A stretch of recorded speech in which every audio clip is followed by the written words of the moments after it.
एक बार की बात है, एक छोटे से गांव में 3 दोस्तों रहते थे। उनका नाम था हरी, राकेश और सोनिया। वे बहुत ही बुद्धिमान और जिज्ञासु बच्चे थे। एक दिन उन्होंने सोचा कि हम कुछ नया सीखें और अपने ज्ञान का विस्तार करें। उन्होंने तय किया कि वे पांगततनत्रा की कहानियों को वैज्ञानिक शैली में बताएंगे।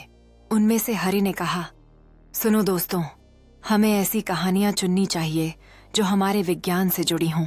तो चलो हम आज से शुरुआत करते हैं, उसने कहा। पहली कहानी उन्होंने जंगल में रहने वाले बंदर की चुड़ैल की बताई। उन्होंने समझाया कि बंदर बहुत ही चतुर और तेज होते हैं। उन्हें पता था कि उनके शरीर का तापमान नियंत्रित करने की प्रक्रिया कैसी है। सोनिया ने पूछा, क्या बंदर अपने शरीर का तापमान नियंत्रित कर सकते हैं?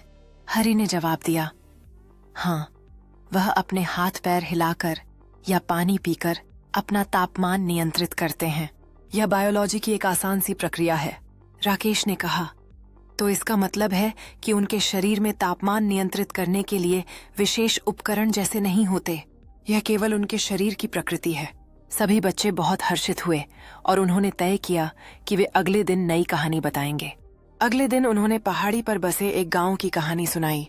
उन्होंने बताया कि कैसे पहाड़ी क्षेत्र में घास और पेड़ प्रकाश संश्लेषण की प्रक्रिया से अपना भोजन बनाते हैं।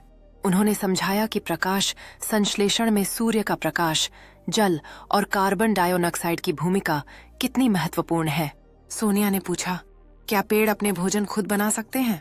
हरी ने हंसते हुए कहा, हाँ, यह तो प्लांट्स की खास बात है।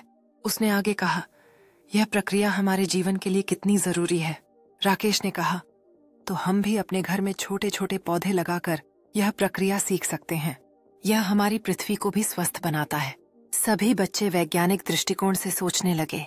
वे समझ गए कि हर कहानी से कोई न कोई विज्ञान छुपा हुआ है। तीसरे दिन उन्होंने नदी की कहानी बताई, जहां पानी कैसे चलता है। उन्होंने समझाया कि पानी का प्रवाह क्यों और कैसे होता है। उन्होंने बताया कि पानी का बहना गुरुत्वाकर्षण और भूमि की आकृति पर निर्भर करता है। सोनिया ने पूछा, क्या पानी भी अपनी दिशा बदल सकता है? हरी ने कहा, हाँ, जब कोई बाधा आती है तो पानी अपना मार्ग बदल लेता है। यह भी प्रकृति का एक अनोखा विज्ञान है। राकेश ने यह भी कहा कि नदी का प्रवाह ऊर्जा का स्रोत है। उसने कहा, वह हमें जीवन देने वाली ऊर्जा प्रदान करती है। बच्चों ने यह जानकर बहुत अच्छा लगा और उनकी जिज्ञासा और बढ़ गई। वे समझ गए कि हर कहानी में विज्ञान छुपा है। बच्चों ने तय किया कि वे इन कहानियों को अपने दोस्तों के साथ भी साझा करेंगे। उन्होंने सोचा कि विज्ञान और कहानियों का मेल खलकर हम और भी अधिक सीख सकते हैं। इसी प्रकार अगले दिनों उन्होंने अन्य जंगल की जानवरों, पेड़ों और प्राकृतिक प्रक्रियाओं की कहानियां बताईं। उन्होंने हर कहानी के पीछे छुपे वैज्ञानिक तथ्यों को समझने की कोशिश की। उनका उद्देश्य था कि हर बच्चा विज्ञान को मजेदार और आसान तरीके से सीखे। वे जानते थे कि ज्ञान का आदान प्रदान ही सबसे अच्छा तरीका है। उनकी कहानी सुनकर सभी बच्चे बहुत खुश हुए।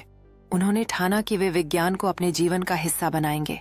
यह कहानी बच्चों के लिए प्रेरणा का स्रोत बन गई। सभी ने मिलकर वादा किया कि पढ़ाई के साथ साथ विज्ञान का भी अध्ययन करेंगे। उन्होंने यह भी तय किया कि भविष्य में वे बड़े वैज्ञानिक बनेंगे, ताकि वे पूरे विश्व में नई नई खोजें कर सकें। उनके मन में ज्ञान का दीप जला और वह कभी बुझने वाला नहीं था। इस प्रकार तीनों बच्चे अपने वैज्ञानिक ज्ञान के साथ अपने गांव और देश का नाम रोशन करने का सपना देखने लगे।